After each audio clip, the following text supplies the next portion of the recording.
Exercise of determinants introduction class 12 exercise 4 है।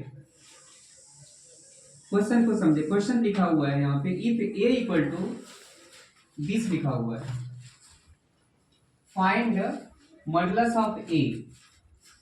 तो यहाँ पे क्वेश्चंस किस प्रकार से सॉल्व होगा वो देखो आप।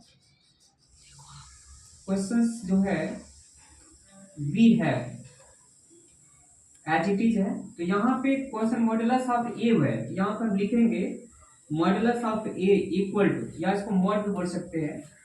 तो एज इट इज जो लिखा हुआ है यहाँ पे 1 1 -2 2 1 -3 5 4 -9 ऐसे लिखा।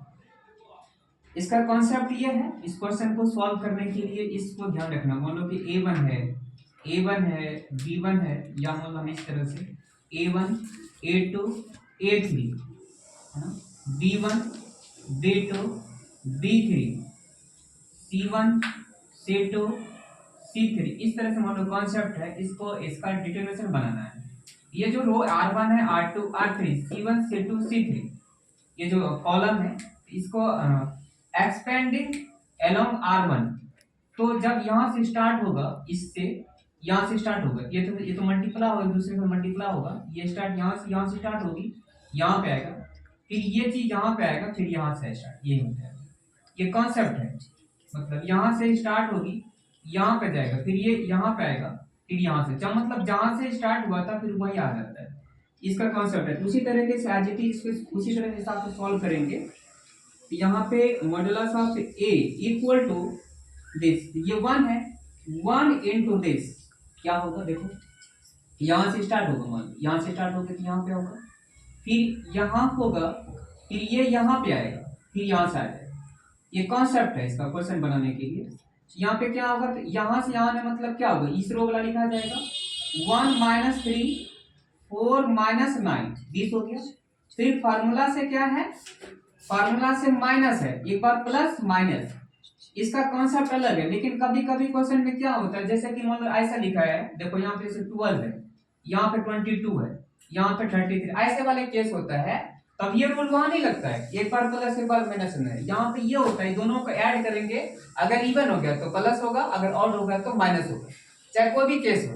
मतलब ये वाला कंडीशन यहाँ पे नहीं होगा। जैसे अगर इसके अगर ऐसा होगा तो इसके अकॉर्डिंग होगा, इवन और ऑड के बारे में देखें। अगर ऑड होगा तो माइनस, इवन होगा तो प्लस लिया जाएगा। यहाँ पे क्या, ये वाला कॉन्सेप्ट यहाँ पे नहीं होगा। यहाँ पे क्या होता है, ये सिंगल।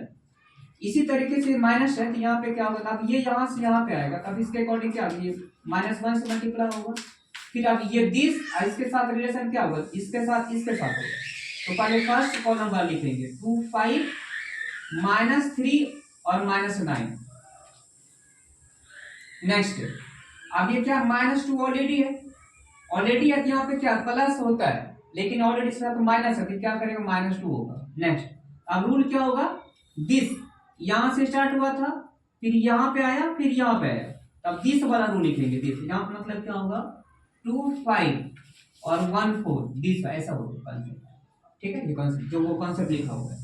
अब इसको एज इट इज मल्टीप्लाई करेंगे, इसको डायरेक्ट मल्टीप्लाई कर सकते हैं।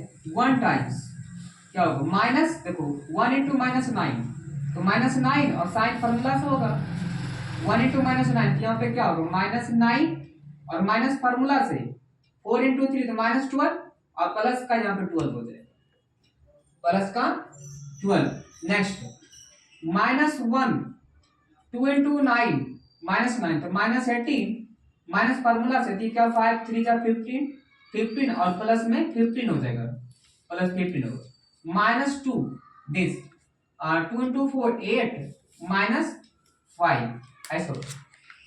सोल्व करेंगे इसको, क्या होगा, -9 + 12 +3 इंटू 1, यहाँ पे 3 -18 + 15 क्या होगा, यहाँ पे बोलो, -18 + 3 15 -3 और ये -3 इंटू -1, यहाँ पे क्या होगा +3। नेक्स्ट क्या है, -2 8 इंटू -5 तो 3 इंटू यहाँ पे क्या होगा -6 हो जाएगा। इक्वल टू 3 प्लस 3 क्या होगा 6, क्या होगा यहाँ पे 6 हो जाएगा और माइनस 6 इक्वल टू 0 आंसर है।